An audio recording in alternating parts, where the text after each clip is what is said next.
Мыйзам боюнча мен колдойм. Суроом жок. Негизги мына азыркы мезгилде көп бизге дагы суроолор түшүп атат. Кызыгуулар, маалымат керек. Ошон үчүн Нуралил Мелбековичке эки суроом бар. Азыр ипотеканын канча түрүн төлөө боюнча берип атасыздар?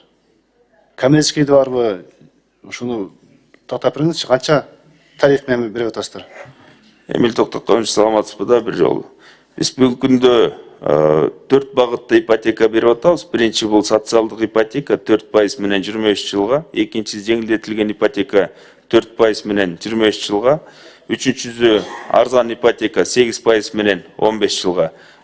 Биз эске салып кетиш керекпиз, ушул 3 багытта баштапкы төлөм жок. Мурун баштапкы төлөм болчу, бирок бүгүнкү күндө биз жалпы мамлекеттин саясатын эске алып, баштапкы төлөмдү 0%га түшүрүп койгонбуз. Ошол эле учурда 4-чү багыт бул үлүштүк курулуш боюнча дагы азыр белгилеп кеттим. Бул 50% баштапкы төлөмү бар, 8% менен 15 жылга берилчү ипотека. Жана топтоочу ипотека деп дагы биз эске салып айтып атабыз. Бул элдик банк менен иштелип чыккан программа. Баштапкы төлөм баягы 20-30 деп атабыз. Бул 15 жылга 8% менен берилет деп белгилеп атабыз. Мына 3 багытта берилген баштапкы төлөмү жок ипотекага кандай биздин жарандар же кайсы кызматчылар силерге тизмеге тура алат? Азыркы тизме канча бүгүн берип барса, канча жылда ала алышат? Эмил Токтокович, бүгүнкү күндө жалпы тизмеде 38.469 киши турат. Мына бүгүнкү күндө бизге ушу тизмеге катталса, ал жарандар алчу мөөнөтү 2027-28 жылга барат. Себеби 38 миң киши ошол убакытка чейин биздин план менен алып калат деген ойдобуз. Мына 4-чү багыт өнөктөш деп атасыз да? 4-чү багыт өзүнүн немесин кошуп атат, салымын. 30-50%га чейин. Туура. Канча квадрат метрин азыркы учурда келишим түзүп атасыздар?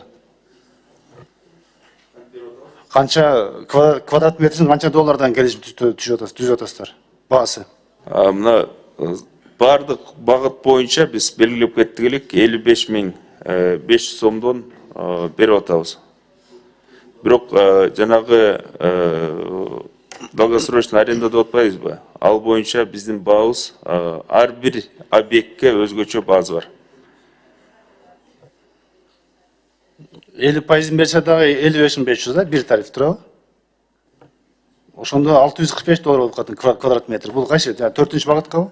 Жок, 4-чү багыт 50% баштапкы төлөмүн төлөсө, сиз доллар менен сурап атасыз, где-то ориентировочно 750дөн бар, бүгүнкү күндө 850дөн берилди, 950дөн берилди. Жана жаңы объекттерде ал жакта дагы өтө жакшы курулуштар болот, бирок социалдык ушул багытта ипотеканы дагы эске алып, курулушту дагы бир баланс менен алып кетиш максатында ал жакта $1.400 дагы баа коюлушу мүмкүн. Коммерческий экен да? Коммерческий, бул үлүштүк деп атпайлыбы? Кандай ойлойсуз? Биз ипотеканы түзгөндө ипотеканы билесиз да, 2 жыл мурда ушу бюджет комитет калганбыз, Улан Бердебаевич да бар болчу. Коммерциялык болбойт, мамлекеттик деп түздү эле да. Анан быйыл эле коммерциялык алыңар. Мындай башка, сиздерден башка да строительдик компаниялар бар. Алар канча элдер ошону иш кылмысы болот. Сиздер болсо мамлекеттин ишин коммерциялык түрдө жүргүзүп баштадыңар. Бул туура келеби? Законго? Эмил Токтокович, бул боюнча Кыргыз Республикасы урматтуу президентинин тескемеси бар. Биз ал жакта дагы канча пайызды биз ушул үлүштүк курулуш менен сатып алабыз. Жана канча пайызды ушул социалдык ипотекага биз бериш керекпиз бекитилген. Анын ичинде дагы мен сизге өзгөчө айтып атам, мына бүгүнкү күндө ар бир чарчы метринде база бекитилген. Жана биз дагы бир жолу эске салып кетиш керекпиз, ачык акционердик коом болгондуктан ушу туруктуу ишмердүүлүктү жүргүзүү максатында ушу социалдык ипотеканы дагы жана үлүштүк ипотеканы дагы эске алып, биргеликтүү туруктуу ишмердүүлүктү жүргүзүп атабыз. Бул дагы биз мына ачык айтып атабыз. Ба 750дөн болгон, 850дөн болгон, $950 дагы болгон, сиз долларды айтып атабыз. Бирок жаңы объекттерде ал райондордо биз белгилеп кетиш керекпиз. Мисалы биз 750дөн сатып аткан ипотека ошол райондо чарчы метри бүгүнкү күндө базар базы $1000. Биз $250 минус сатып атабыз. Же болбосо 850ден сатып аткан үйдө ошол райондун базын карап чыксак $1300 сатып атат. $950 биз сатып аткан баягы чарчы метрин баалардын ошол райондо карап көрсөк $1600 сатылып атат. Бирок биз бул ПСО эмес, биз под ключ берип атабыз. Бул өтө ыңгайлуу болуп атат жана бул жакта дагы бүгүнкү күндө кызыктар өтө көп. Бардыгын биз мыйзам жолунда жүргүзүп атабыз. Под ключ болгондо ички ремонту менен берип атасыздарбы?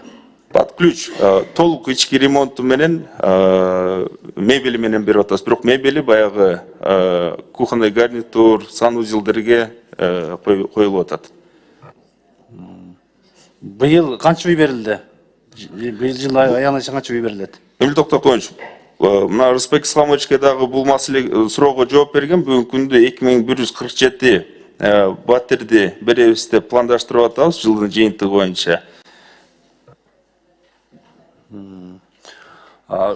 Региондордо Көлдө азыр коллегам соолуп кетти. Нарында, Ошто канча үйлөр канча пайыздан берилип атат? Ош областын айтып бериңизчи. Себеби мамлекетте билесиз, республиканын 50% Ош областында жашашкан. Эмил Токтокоевич, мына бүгүнкү күндө